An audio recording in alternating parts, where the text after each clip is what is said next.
Olá, sou a professora Leiliane e nós vamos dar continuidade ao nosso projeto de empreendedorismo juvenil. Essa será a nossa quarta aula e nós abordaremos o conteúdo do sétimo ano da coleção do Sistema de Ensino Sucesso, Valores, Empreendedorismo e Finanças.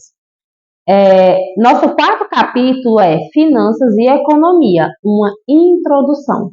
Todo esse projeto trará informações e conhecimento sobre educação financeira e empreendedorismo. Sabemos que no Brasil circula uma moeda chamada real. Mas o que significa dizer que nós temos uma moeda corrente?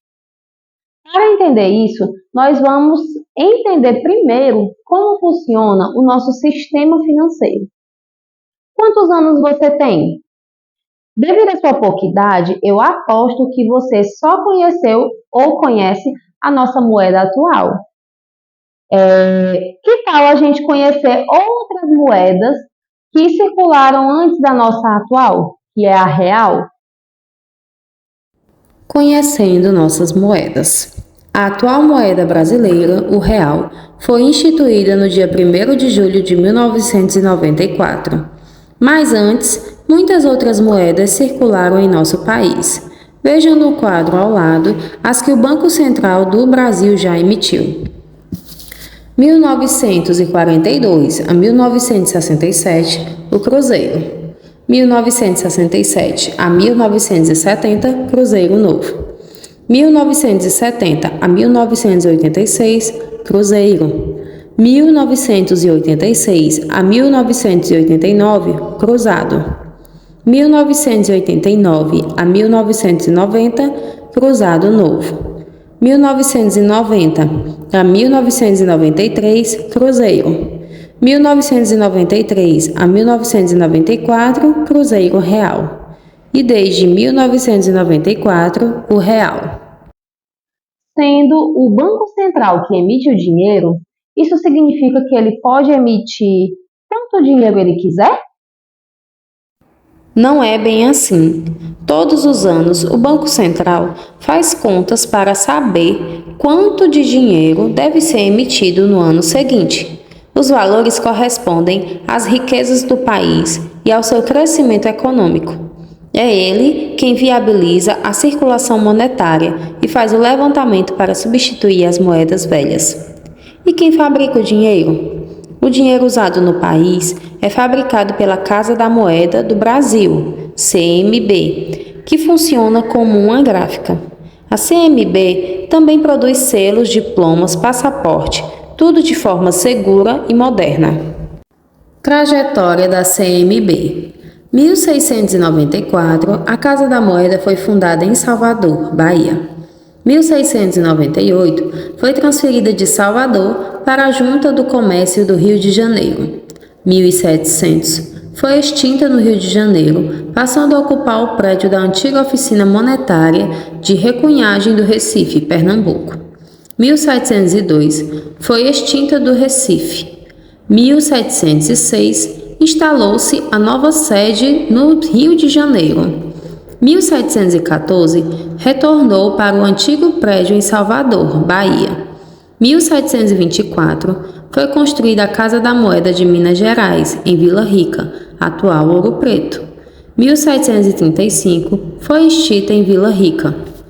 1743, foi construído o Palácio dos Vice-Reis na Casa dos Governadores, no Rio de Janeiro, onde a Casa da Moeda ocupava o pavimento térreo. 1814, a nova sede passa a ser no edifício do Real Erário, ainda do Rio de Janeiro. 1830, foi extinta a Casa da Moeda em Salvador. 1868, a CMB foi transferida para a Praça da Aclamação, atual Praça da República, no Rio de Janeiro. 1984, foi transferida para o novo Parque Industrial, no distrito de Santa Cruz, no Rio de Janeiro, onde permanece até hoje. Nós já estudamos que dinheiro ele é um importante meio pelo qual nós realizamos trocas e adquirimos nossos bens e serviços. Isso porque o dinheiro ele é materializado na forma de moeda oficial, que é o nome que se dá ao dinheiro nas transações monetárias, que expressa a medida de valor. No Brasil, essa medida de valor chama-se real. O real circula no território nacional sob a forma de cédulas de 2, 5, 10, 20, 50, 100 e 200 reais. As frações de reais são medidas em centavos, que equivalem de 1/100 ao real, ou seja, R$ 1 dividido em 100 unidades iguais. A partir dessa unidade, calculamos o preço de tudo que obtemos. Então, quando as pessoas estão com pouco dinheiro, significa que elas podem imprimir mais cédulas e moedas? Infelizmente, não. Isso porque a moeda é uma das representações. Ela reflete o número de riqueza de um território e, portanto, seu valor é baseado nessa riqueza. Se eu multiplico a quantidade de cédulas sem multiplicar a riqueza, então essas cédulas valerão menos, pois elas é equivalente às frações menores às riquezas do território. O volume de bens e serviços que se pode comprar com determinada quantia é chamado de poder de compra. Você já deve ter ouvido falar que uma quantia equivalente a um salário mínimo já teve um maior poder de compra no passado, diferente de hoje. Isso porque o valor de uma moeda de um país não é fixo, e isso pode mudar em virtude de vários fatores. Quando esse poder de compras cai, ou seja, não se consegue obter os mesmos itens ou objetos com a mesma quantia, né, que você comprava antes, nós temos uma situação de inflação.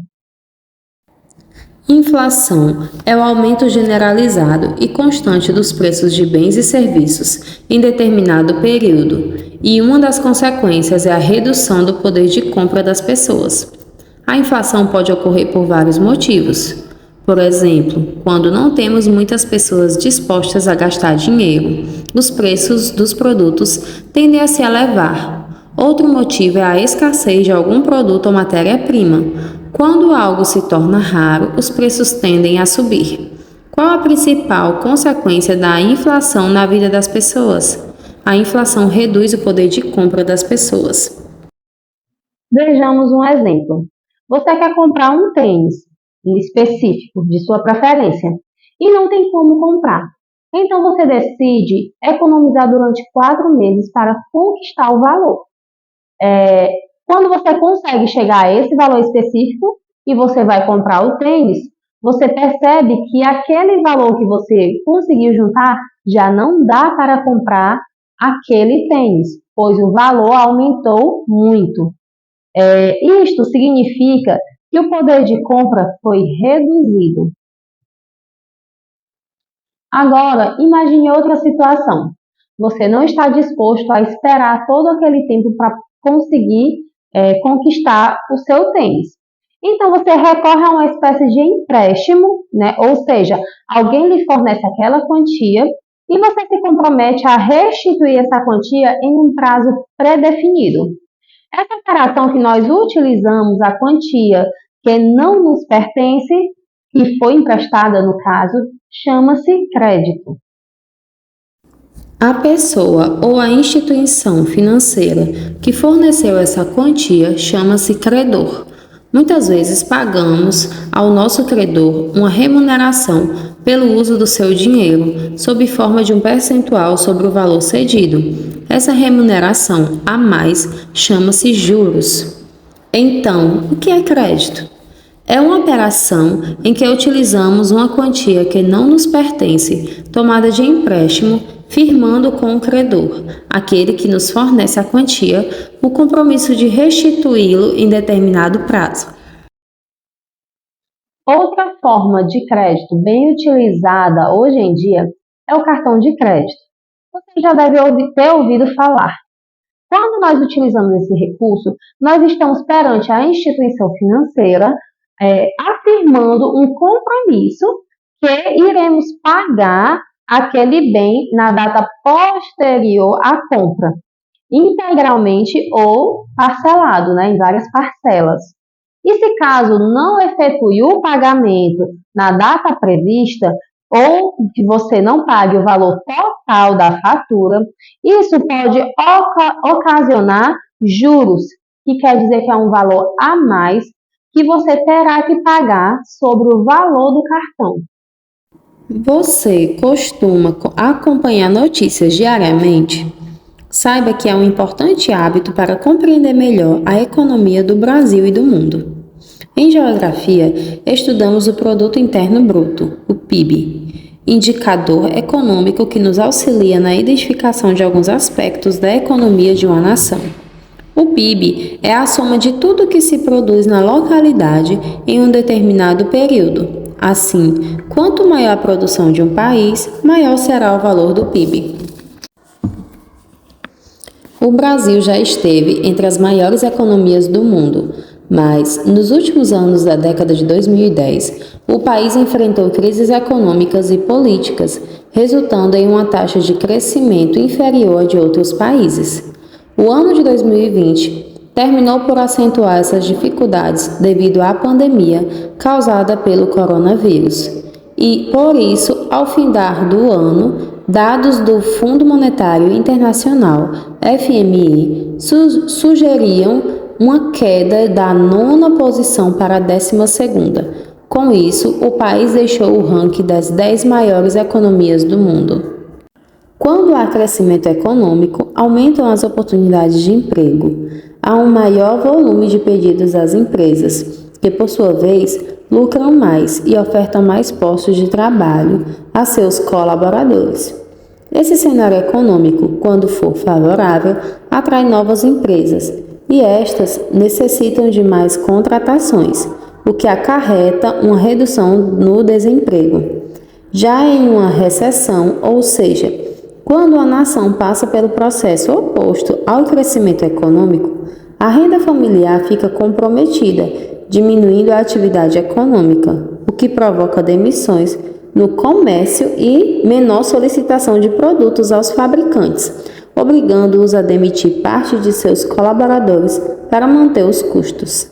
Essa situação prejudica a credibilidade nacional, reduzindo o volume de investimentos de empresas estrangeiras.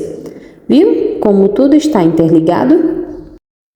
Você percebe agora como é importante e necessário entender e estar atualizado sobre a economia brasileira e mundial? Até a próxima aula. Tchau, tchau!